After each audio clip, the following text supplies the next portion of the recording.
Irmãos e irmãs, vamos a mais um momento da nossa liturgia da palavra. Momento de fé, de introspecção. Quando oramos, falamos com Deus. Quando ouvimos a palavra ou lemos a palavra de Deus, Deus nos fala. Vamos então, neste momento, nos concentrar na palavra. Liturgia de 8 de fevereiro de 2022, terça-feira da quinta semana do tempo comum. A cor dos paramentos litúrgicos é verde. No rito da celebração temos o ofício do dia. Antífona da entrada. Entrai, inclinai-vos e prostrai-vos, adoremos o Senhor que nos criou, pois Ele é o nosso Deus. Salmo 94, versículo 6. Oração do dia. Rezemos. Velai, ó Deus, sobre vossa família com incansável amor, e como só confiamos na vossa graça, guardai-nos sob a vossa proteção. Por nosso Senhor Jesus Cristo, vosso Filho, na unidade do Espírito Santo. Assim seja. Primeira leitura da liturgia de 8 de fevereiro de 2022. Leitura do primeiro livro dos Reis, capítulo 8, versículos do 22 ao 23 e do 27 ao 30. Naqueles dias Salomão pôs-se de pé diante do altar do Senhor, na presença de toda a Assembleia de Israel, estendeu as mãos para o céu e disse: Ó Senhor, Deus de Israel, não há Deus igual a ti, nem no mais alto dos céus, nem aqui embaixo na terra. Tu és fiel à tua misericórdia, à tua misericordiosa aliança com teus servos, que andam na tua presença de todo o seu coração. Mas será que Deus pode realmente morar sobre a terra? Se os mais altos céus não te podem conter, muito menos esta casa que eu construí. Mas atende, Senhor Deus, a oração e a súplica do teu servo, e ouve o clamor e a prece que ele faz hoje em tua presença. Teus olhos estejam abertos noite e dia sobre esta casa, sobre o lugar do qual disseste: aqui estará o meu nome. Ouve a oração que o teu servo te faz neste lugar. Ouve as súplicas de teu servo e de teu povo Israel, quando aqui orarem. Escuta-os do alto da tua morada no céu, escuta-os e perdoa. Palavra do Senhor, graças a Deus. Salmo responsorial é o Salmo 84, versículos do 3º ao 5º, do 10º ao 11, o refrão é o 2º. Quão amável, ó Senhor, é vossa casa. Repitamos: quão amável é o Senhor, ó vossa casa.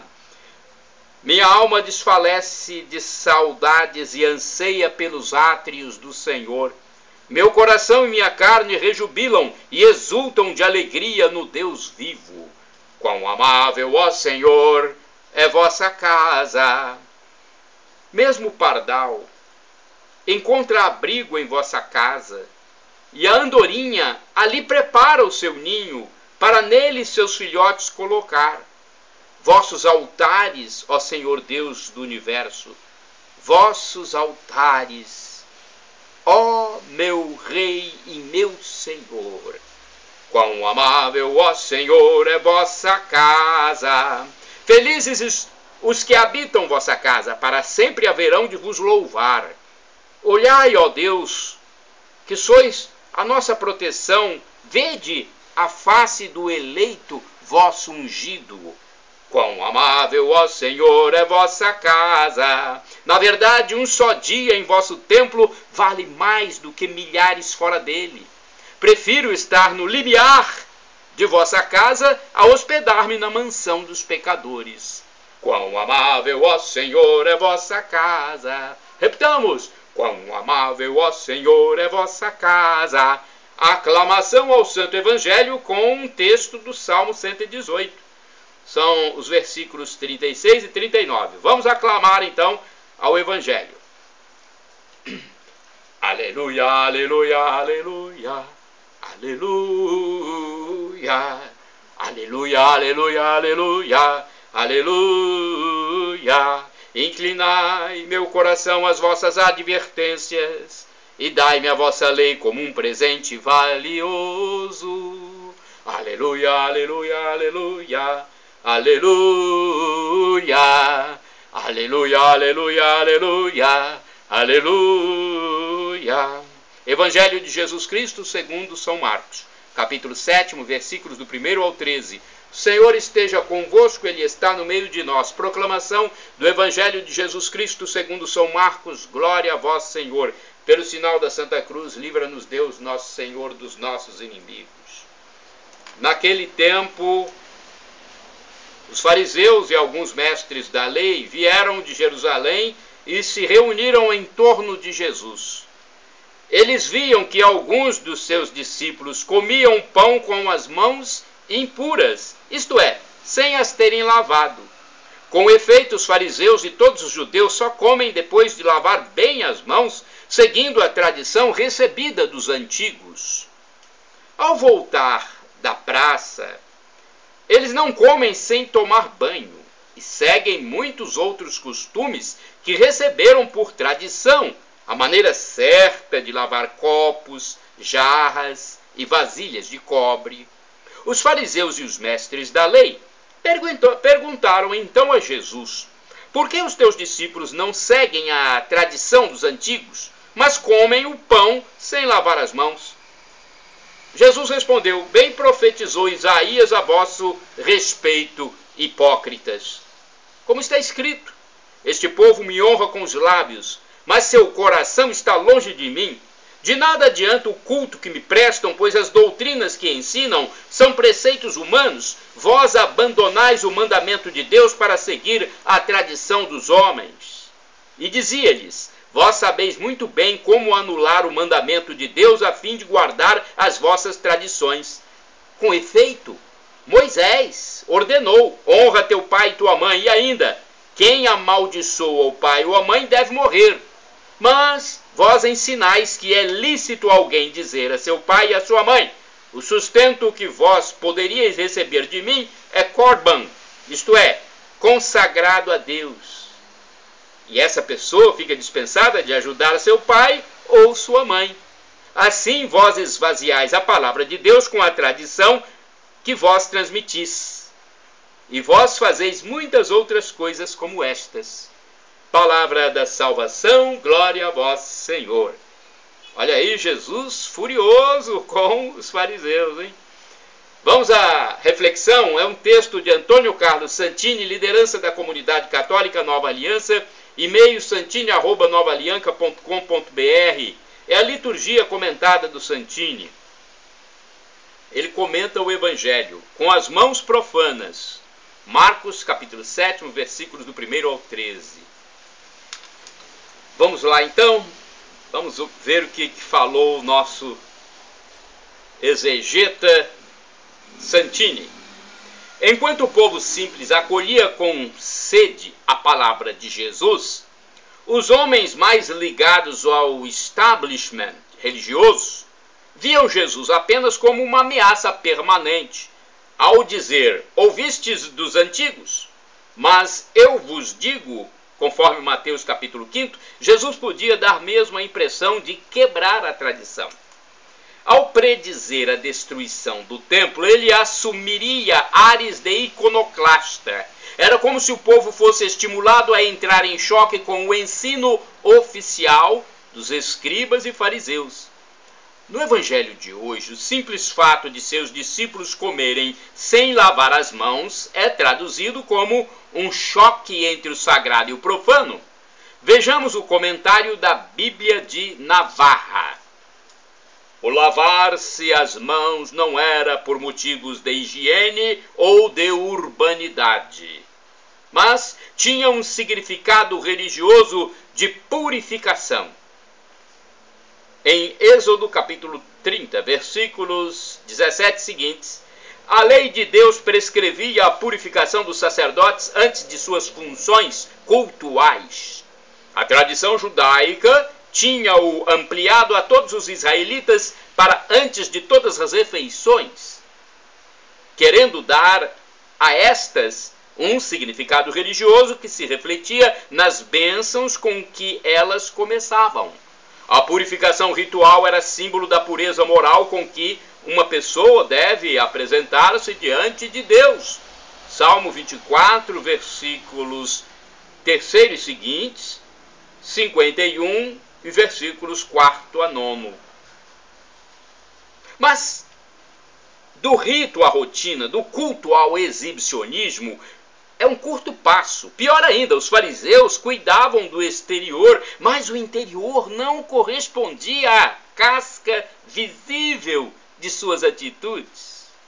O próprio Jesus chegou a defini-los como sepulcros caiados. Mateus 23, versículo 27. Por fora, bela viola, por dentro, pão bolorento. Sepulcros caiados. Evidentemente, a intenção de Jesus não era desvalorizar os sinais exteriores da nossa devoção, mas ele deixou muito claro que tais sinais só assumem algum valor diante de Deus quando o nosso coração corresponde intimamente aos gestos visíveis do lado de fora. Não sendo assim, nós vamos viver como quem usa máscaras de teatro, isto é, hipócritas. O gesto exterior calculado e fingido, sem pulsação íntima. Por isso mesmo, devemos ficar atentos ao nosso modo de proceder, o que se consegue com a prática do exame de consciência e do cotejo com a palavra do Evangelho.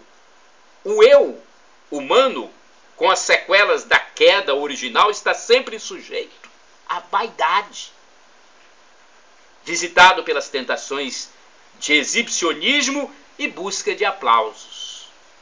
Mesmo em nossas orações e celebrações comunitárias, esse risco está presente. Pregar a palavra de Deus, rezar pelas pessoas que nos procuram, cantar e tocar na igreja, tudo isto deve ser realizado como serviço humilde.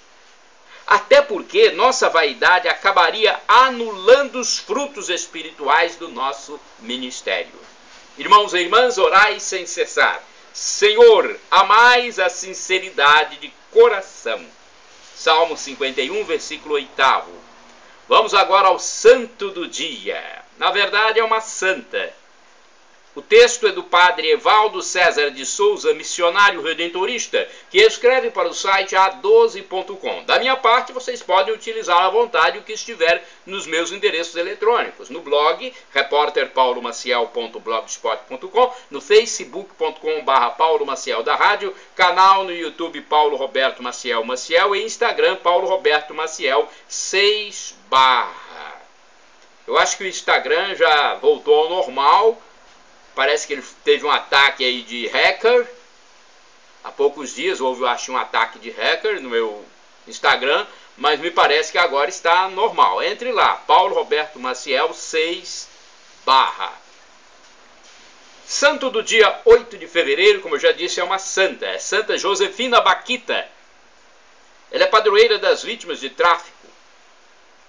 Localização: Sudão, África. Baquita nasceu no Sudão, na África, em 1869. Seu nome significa afortunada. Esta flor africana conheceu humilhações, os sofrimentos físicos e morais da escravidão, sendo vendida e comprada várias vezes. Na capital do Sudão, Baquita foi finalmente comprada por um cônsul italiano, que depois a levou consigo para a Itália. Neste país, tornou-se babá da filha de um casal italiano. Devido à necessidade de mudanças, a jovem negra foi direcionada para um mosteiro da congregação de Santa Madalena de Canossa. Era 1890 e ela tinha 21 anos quando foi batizada, recebendo o nome de Josefina. Baquita resolveu tornar-se uma irmã canossiana. Por mais de 50 anos, esta humilde filha da caridade se dedicou às diversas ocupações na congregação, sendo chamada por todos de Irmã Morena. Ela foi cozinheira, responsável do guarda-roupa, bordadeira, sacristã e porteira. As irmãs a estimavam pela generosidade, bondade e pelo seu profundo desejo de tornar Jesus Cristo conhecido. A sua humildade, a sua simplicidade e o seu constante sorriso conquistaram o coração de toda a população. Com a idade chegou a doença longa e dolorosa. Na agonia, reviveu os terríveis anos de escravidão. Irmã Josefina Bakhita faleceu no dia 8 de fevereiro de 1947. Reflexão. Josefina Bakhita, a primeira santa da África, recebeu do Papa João Paulo II a canonização. O milagre reconhecido pelo Vaticano foi a cura milagrosa de uma brasileira, Eva Tobias da Costa, da cidade de Santos, São Paulo, que havia recorrido à santa pedindo a intercessão. Oração, rezemos. Ó Santa Josefina Bakhita, que desde menina foste enriquecida por Deus com tantos dons, e a Ele correspondeste com todo o amor, olha por nós, intercede junto ao Senhor para que cresçamos no seu amor e no amor a todas as criaturas humanas, sem distinção de idade, de raça, de cor, de situação racial, social. Que pratiquemos sempre, como tu, as virtudes da fé, da esperança, da caridade, da humildade, da castidade e da obediência. Amém. Santa Josefina Bakhita, rogai por nós, junto a Jesus. Shalom Adonai, uma expressão hebraica que significa a paz de Deus. El Shaddai, Deus onipotente, Deus todo-poderoso. Ele proverá, Ele providenciará aquilo que você pede, se for para o seu bem. Quando você pede, Deus pode responder de 3 formas: sim, não ou espere. E o tempo de Deus não é o nosso tempo. Nosso tempo é o Cronos, o tempo de Deus é o Kairos. Temos também a expressão do dialeto de Jesus, o aramaico, Maranatá, como dizemos nós católicos, ou Maranata, como dizem nossos irmãos separados, os evangélicos ou protestantes. Não importa, somos todos irmãos e cristãos e o significado é o mesmo. Vinde, Senhor Jesus, vem, Senhor. Um dia Jesus vai voltar.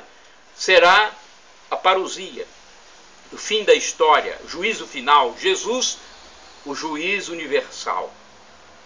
Os vivos serão julgados e os mortos serão ressuscitados também para o julgamento final. O bem ou o mal que cada um praticou na terra será exposto universalmente. Já pensou? Algo inefável. Não temos como imaginar esse momento. Acabou o tempo, acabou o espaço. Jesus, o Rei do Universo, fazendo esse julgamento. Muitos vão para o céu, muitos vão para o inferno. Nós queremos o céu, não queremos? Então vamos nos arrepender dos nossos pecados, vamos nos reconciliar com Deus. Sejamos humildes. Nesta terra somos vermes, somos indignos servos, somos pó. Um dia vamos para debaixo da terra, onde as lagartinhas irão comer os nossos ossos, nossos tecidos. Um dia vai acontecer. Por isso, sejamos humildes. Perdão, Senhor, pelos nossos pecados, pecados da omissão, do pensamento, dos atos. Perdão, Senhor, pelos nossos pecados a cada átimo de segundo. Nos dê a salvação eterna, Senhor. Shalom.